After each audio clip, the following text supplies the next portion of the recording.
两校合并，也就意味着咱们两所学校的家委会也得合并。目前呢，咱们的新家委会还有一个副主席的位置空缺，需要我们大家票选。接下来我们就把时间交给我们的几位候选家长。大家好，我是高三桃李2班沈耀的爸爸沈浩。我是江晴朗的妈妈郭云。我是桃李2班赵晴晴的爸爸。大家可以叫我瑞恩或者小赵。在大学期间，我就一直是清北辩论队校队的队长，对学校一些外联接洽，还有这些活动上，应该可以帮上不少忙。无论我是否当选这个副主席，咱们学校电脑机房的更新换代，我们公司可以全部资助。好，说得好，说得好，说得好，说得好，说得好。大家好了，我是桃李5班于洋的妈妈冯燕。刚才几位老总啊，都说的特别的好喽。那我其实也不知道该说什么，但是学校只要需要我去哪里，我就去哪里。大家好啊，我是松柏市曾文豪的亲爹啊，我是搞工程的啊，以前我也是陇海家委会的嘛。各位老板，我们今天是第一次见面，这个名片就等一下发，好不好？这个老话讲得好啊，龙生龙，凤生凤，大家一看啊都是文化人哈。像我们呢，就是吃了没有文化的亏，自己读书读得少嘛，就想仔女啊多读一点书。所以我的原则就是啊，只要让我当选，啊，直接进了学校，这个书。好，大家都笑一笑啊，开心一点儿。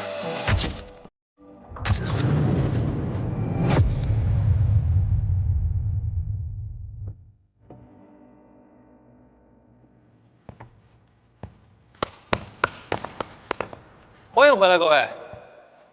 现在终于可以跟你们说实话了。没错，给你们放假3天，就是给你们挖的坑。怎么样？感觉一下，看看你们自己，也看看身边的同学，什么感受？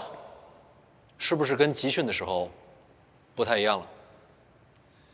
准确的说，今天这节课才是集训10天的最后一节课，请吧，桑老师。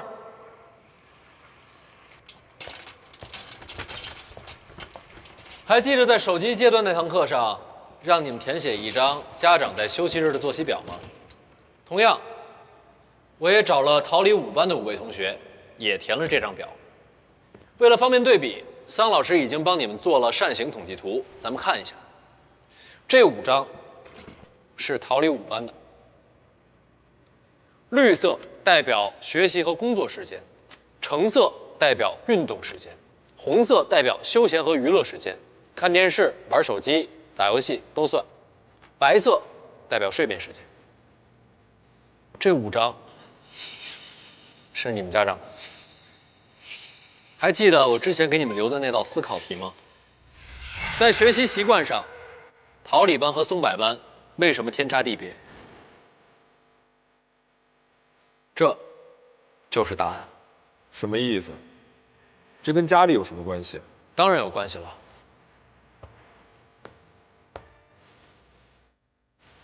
给你们放假3天，就是想让你们回家看看，更直观地认识到你们从小到大见到的是什么。如果我没猜错，你们家长总是不自觉地用自己的生活习惯引导着你的生活习惯，要么就是用无休止的杂事、争吵和无可奈何在侵蚀你的时间。这句话有些武断，但是基本正确。学习习惯是长期养成的。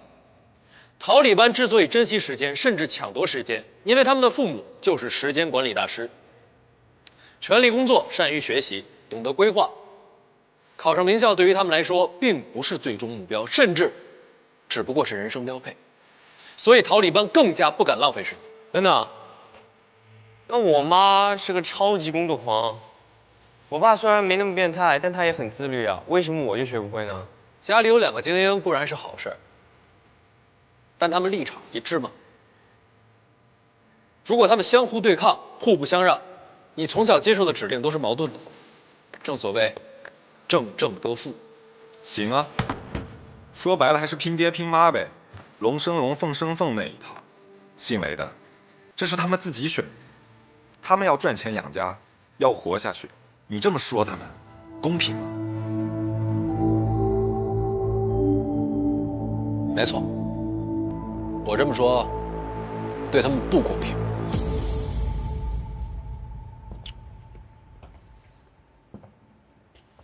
但这个世界上啊，有很多东西原本应该是公平的，对吧？就比如说时间，1分1秒，对于咱们每个人来说都是一样的。但是你去迪士尼买了 VIP， 就是可以走特殊通道；你去涉外医院，就是可以节省排队的时间。还有空气，咱们现在呼吸的空气都是一样的，对吧？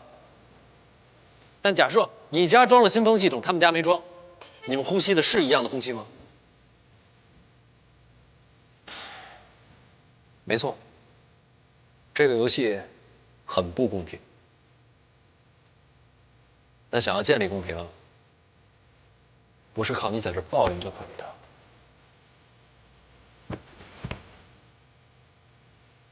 我知道，10天集训不可能改变你们10几年形成的习惯。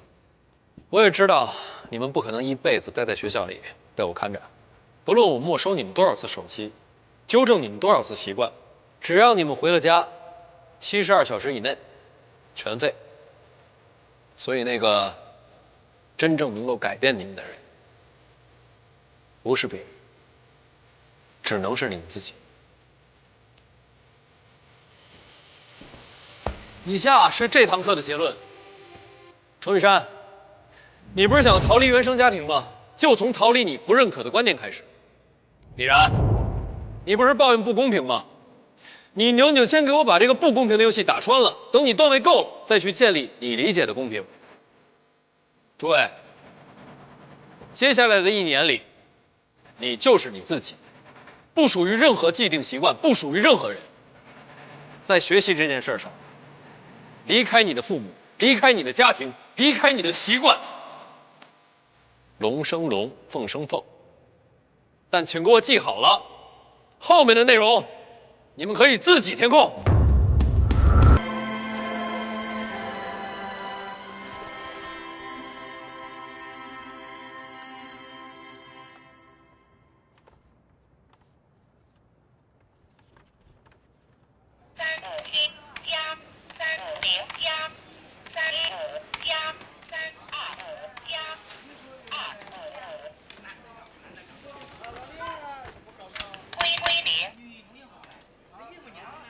阿俏，阿俏，你上来！啊！上来！干什么呀？哎呀，上来！来了来了来了！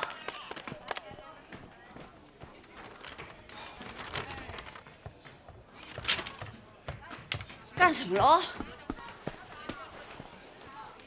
你自己看。看什么呀？少了1万。啊？少了1万？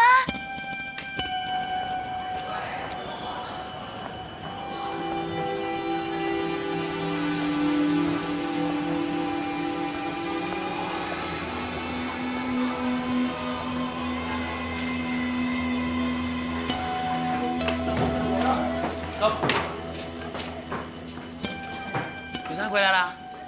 哎，雨珊回来嘞！雨珊，上来吃饭了。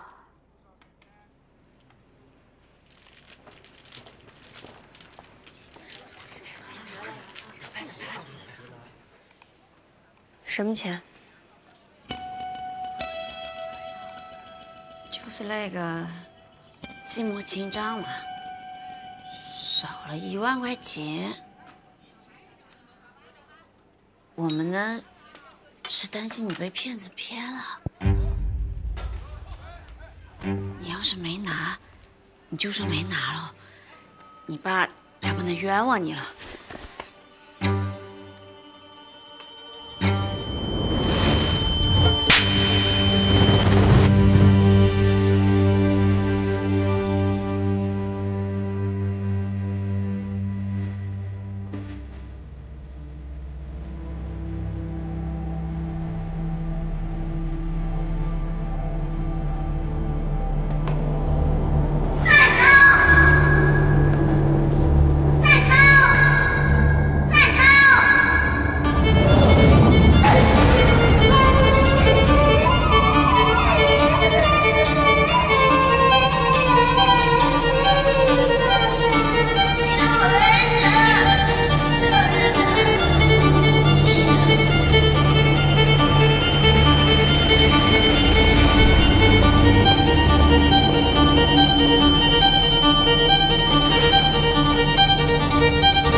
我10天集训都在学校，我怎么偷你的钱啊？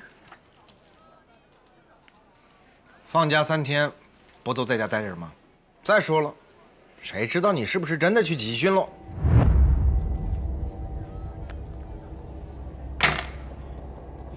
手机给你，你问我老师我是不是在集训？哎，你这是什么态度？我看你那个女老师也不是什么正经人，肯定帮你说话噻，不心虚。你急啥子嘛？我心虚？你怎么不问自己亲儿子呢？怎么没有问啊？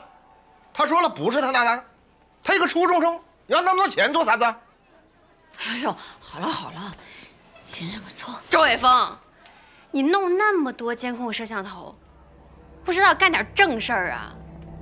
来，你现在就去查，我们陪你查，我们一天1个小时1个小时的陪你查，查不出来你跟我姓。你胡说八道什么？那么多视频我看到什么时候？怎么，非要亲眼看到你偷钱，你才肯认？做什么呢？你说的。一天到晚把门一关。干什么了？关起门就学什么啊？就学些什么？就学这些乱七八糟的东西，这都是哪来的钱买的？啊？都是哪来的钱买的？你别说话，都是你惯的。孩子大了，你给他留点面子。你让他自己说，这些年我亏待过他吗？都学些什么乱七八糟的？哪来的钱买的？没得事没得事啊，父女2个闹脾气。哎，你们玩了，哎，快上喊我了，你们玩。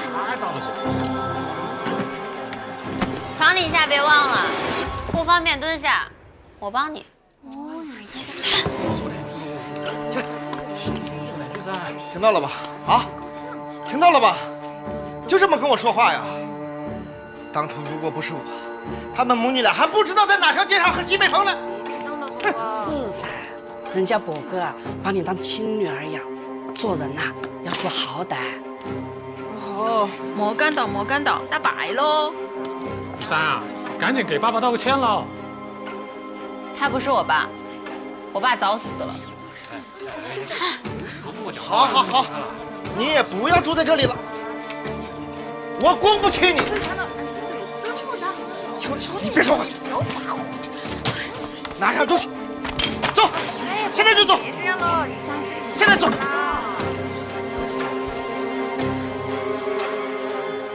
钱是不是藏在里头？拿过来。哎呦，好辛苦！过来，给我！你给我等着！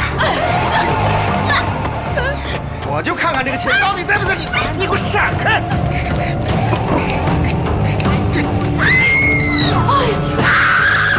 退等！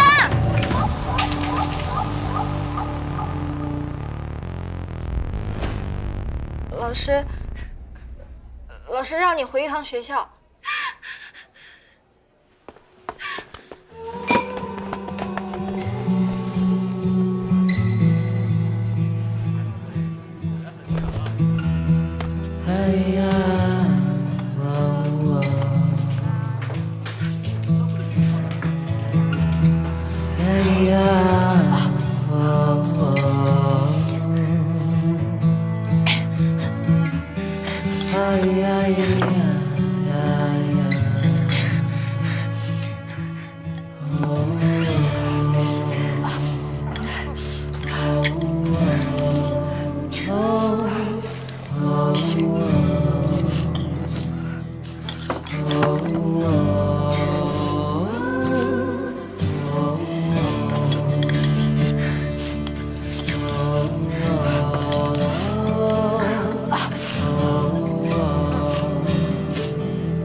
神秘大雨了。唉，失策了。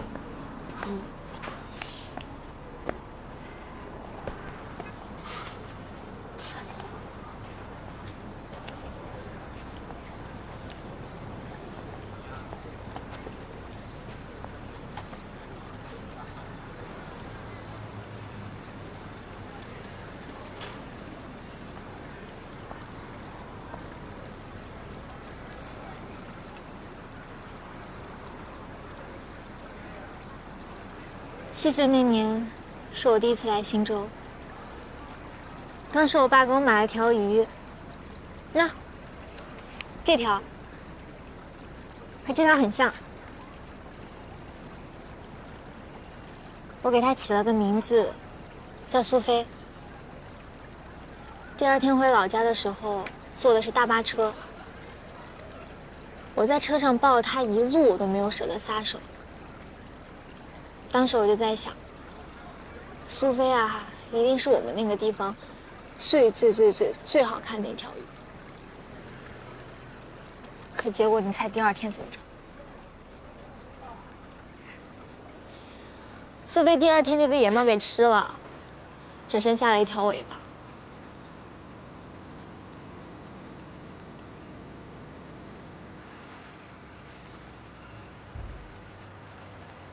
所以从那个时候起，我就知道，像它这么好看的东西，在我们那个地方，它是养不活的。它只有待在大城市里才会安全，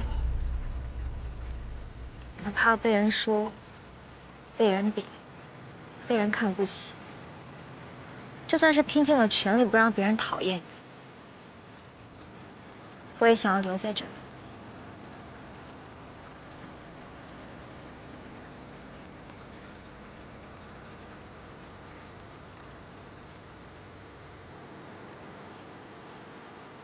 我知道你不是很喜欢我，但其实也不讨厌我，对吧？我知道那个钱不是你的，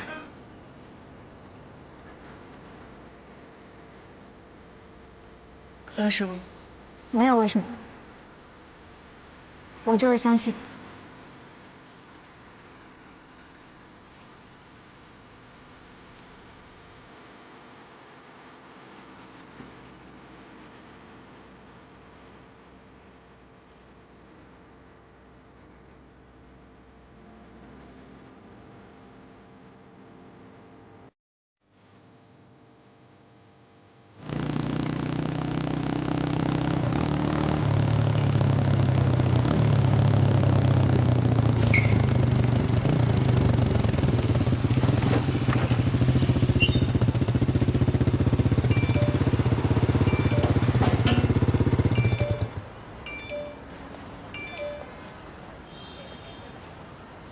家长会的事儿你考虑怎么样？我觉得还是很有必要开一次家长会。11班成班之后还没开过家长会呢，让他们重视沟通非常重要。家长是肯定有收到回复，必须让需要家长们的关心，所以需要家长是肯定有责任的。关键时刻就装死啊！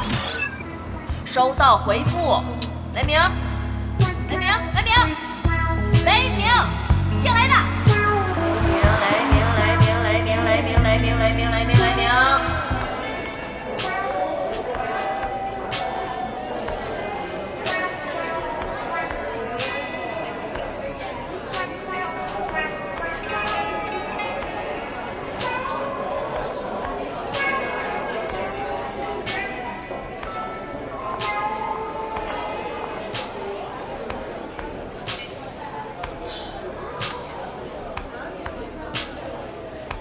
不好意思。哎，你好。Hello， 请坐。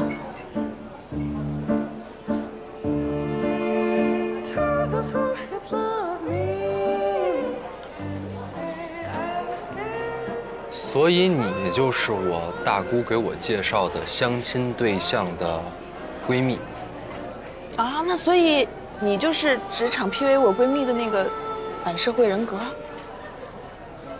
所以你知道我们俩相亲啊？嗯。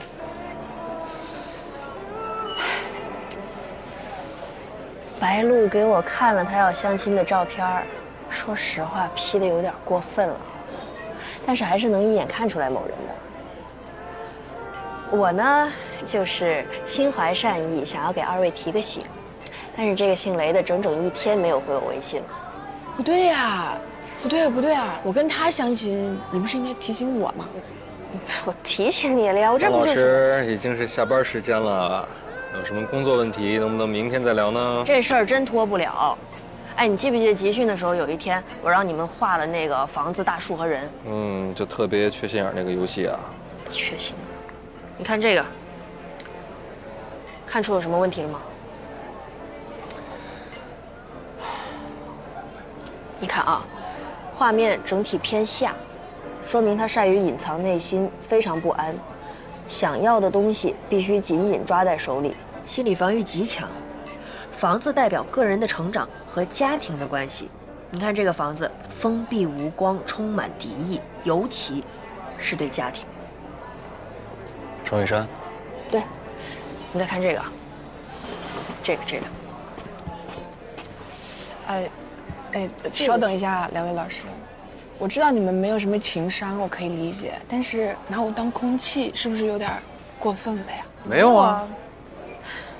这样吧，你呢，我也没下定决心跟你绝交呢。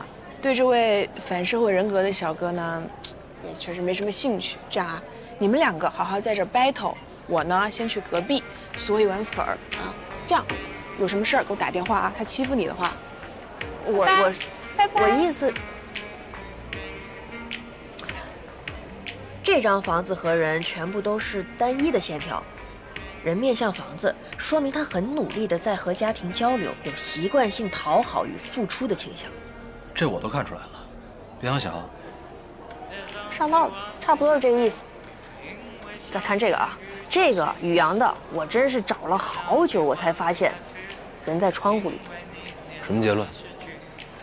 有可能是自己躲进去的，也有可能是压根儿不出来。绝望、焦虑且无力。你再看这个，江晴朗这个，这不挺阳光的吗？江晴朗。确实是相对来说正常的一个，但是问题也出在房子上。你看，没有烟囱，但是却有一个大太阳，说明什么？温暖来自外界，而不是房子里。这个家对他来说，可能只是徒有其表，他内心的真正的渴望根本不敢袒露出来。不过我最担心的还是李然，整个画面充斥了不确定性，房树人的位置分散歪斜，自我认知撕裂，内心冲突剧烈，非常容易冲动。草草几笔画完了房子，说明他对家是什么没有概念，也不想了解。树皮是个体与他人接触的象征，这上面布满伤痕，说明他的心理创伤很多，他想逃又不知道能逃向哪里。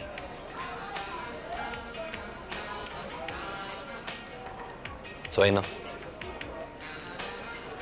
所以你那天集训的最后1节课其实只上了一半，让学生们意识到内心缺失和生活习惯是受家庭影响所造成的，这只是第1步，但你忽略了第2步，就是要让家长也意识到自身的问题。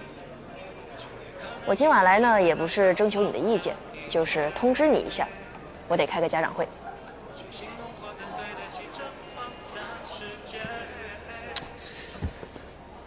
问题是，咱们有那个时间吗，曹老师？学校最近有一个关于老师的心理健康调研，我是可以推迟进行的。还有你那个房树人的复印件，我也可以推迟上交。2杯，臭味相投。刚才这桌先走的那位女士为2位点的特调，请慢用。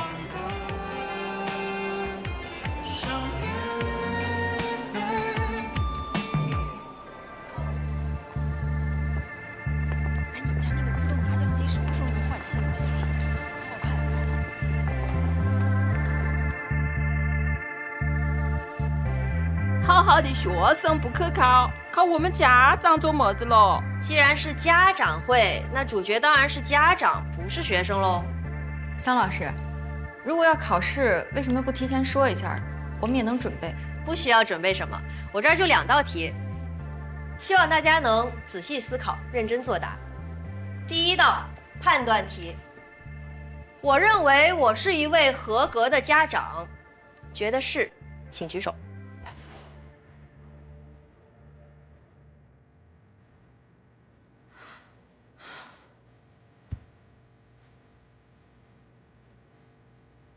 大家的回答真是迅速统一，毫不犹豫哈，每一位都是合格的家长。好，那我们来第2道题。第2道题呢是一份调查问卷，很简单的，5分钟就可以填完。很简单的，来填一下。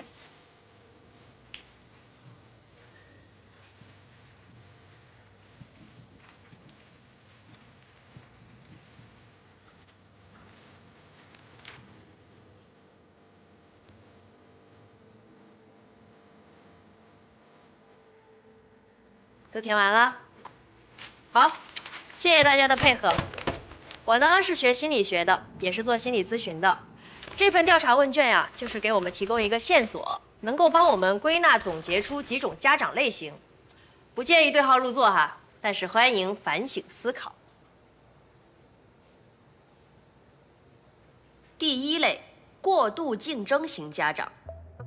这种家长啊，在孩子的学习和生活中强调过度的竞争，试图通过孩子的成绩和表现来证明自己的能力或地位。这种家长呢，可能会忽略孩子的个性和兴趣，影响孩子的身心健康。第2类，控制型家长。什么意思嘞？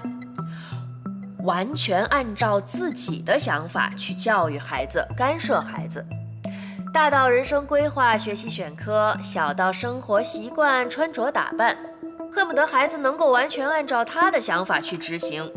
这类家长啊，看似非常在意孩子，但其实他们在意的是自己的付出。我所做的一切都是为了你，我所有的牺牲都是因为你。看起来全身心的爱着孩子啊，但本质上，这是一种控制欲，是在用亲情和付出去绑架孩子，让他们不得不服从你，甚至害怕你。还好讲的不是我。第3类呢，是我们生活中很容易被忽略的一种逃避型家长，选择不去面对家庭问题或冲突，常常回避教育责任和挑战。当孩子需要理解和信任的时候啊，选择没有看到，习惯性用一切都会好的来催眠自己。久而久之，孩子对家庭的信任感和安全感也消失殆尽了。第4类叫过度放任型家长，这种家长是缺乏有效的家庭规则和监督，对孩子的行为和决策过于的放任，导致孩子缺乏纪律和责任心，甚至可能产生不良的行为和习惯。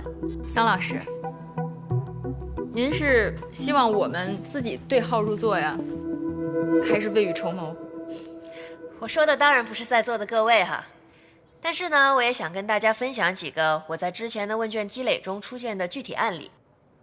有一个孩子啊，他的父母不太尊重孩子的隐私和个人空间，总是无端端的查看孩子手机、电脑等个人信息。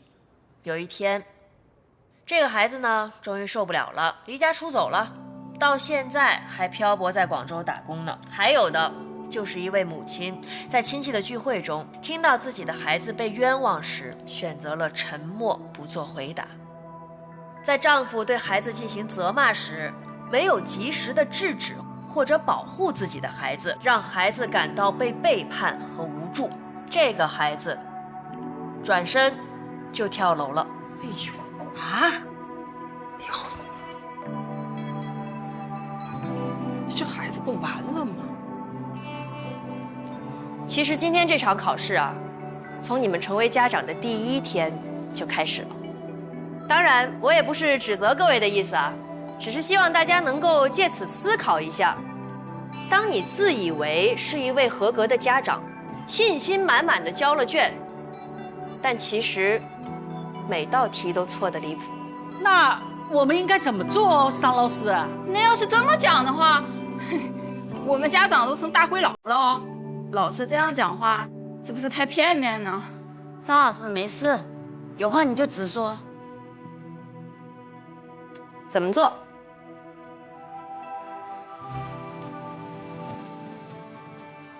啊？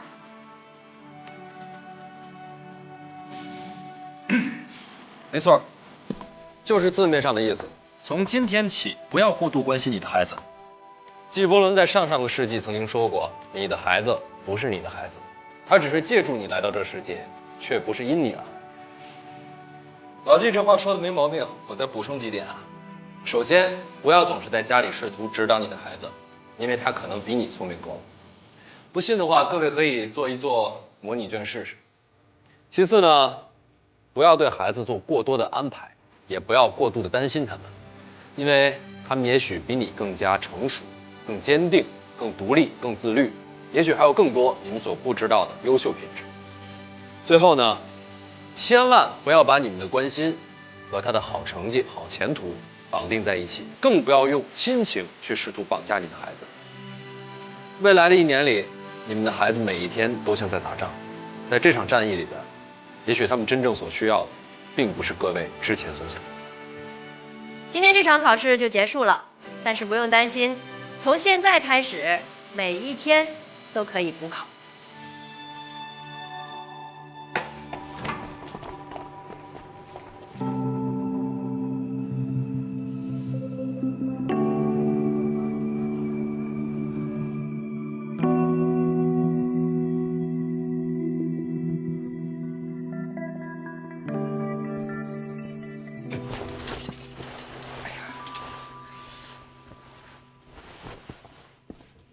啊，这钱怎么又回到鞋盒子里了？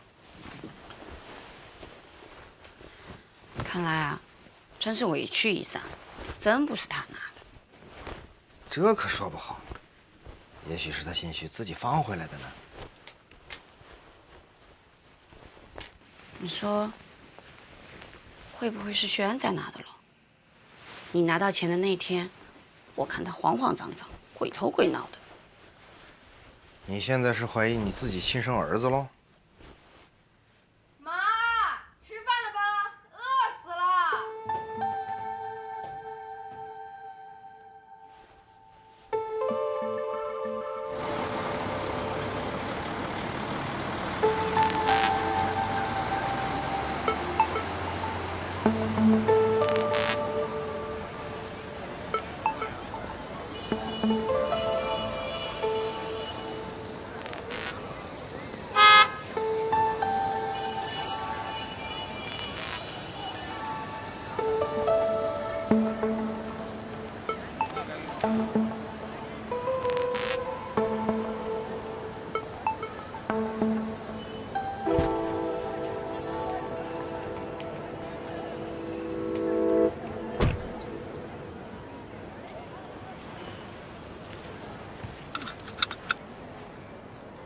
你今天不去接亮亮吗？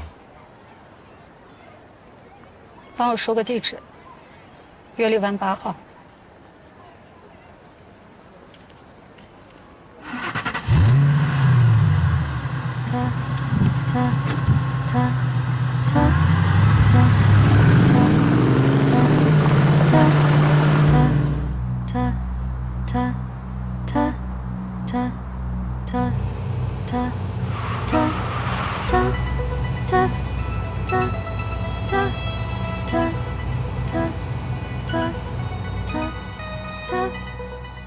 B 座1003。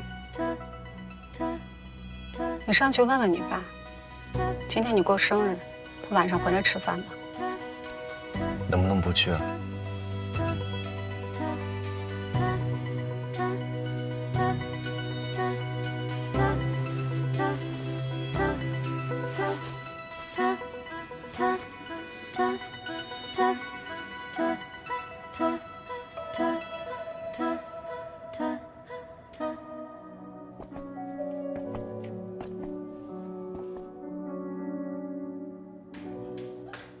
哎呀，简直太美妙了！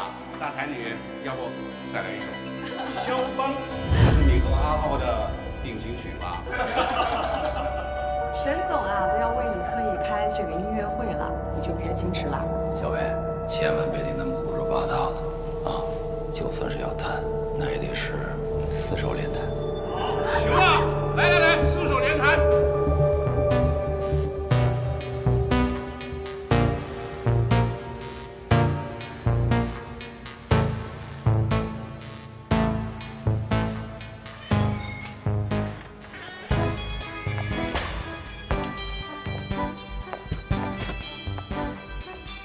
问了吗？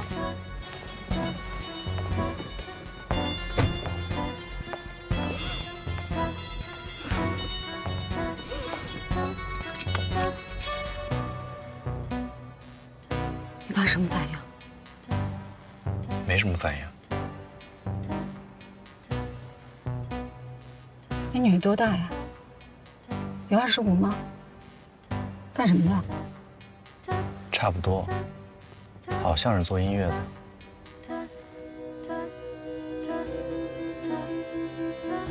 你这手怎么了？走吧。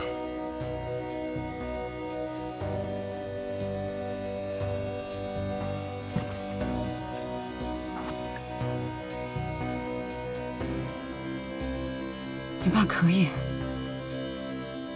越长越小了。不过还好，我刚才去物业打听了一下，这房子是给他租的，不是买的。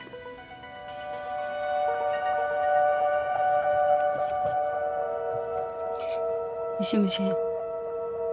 不超过3个月，你爸看定你了。妈，我饿了。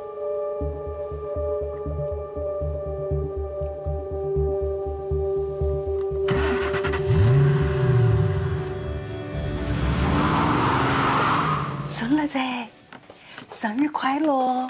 来，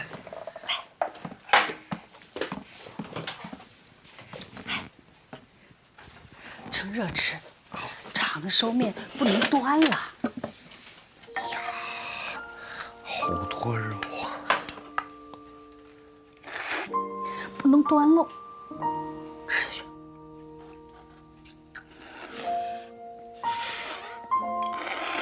呀，哦，给你看样东西，你数数多少个零？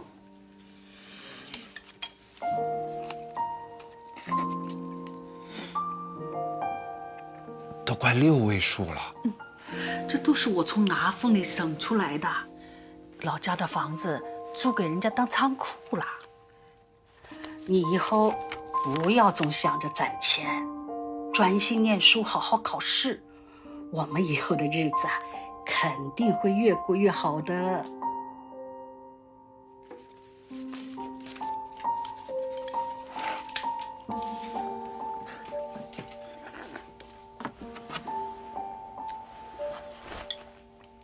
来，许愿许愿。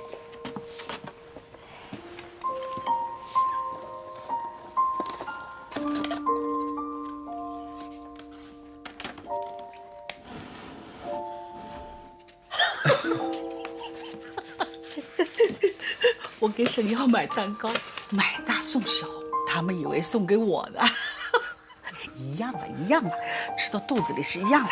来，许个愿。祝我奶奶长命100岁，祝我孙子考上清北。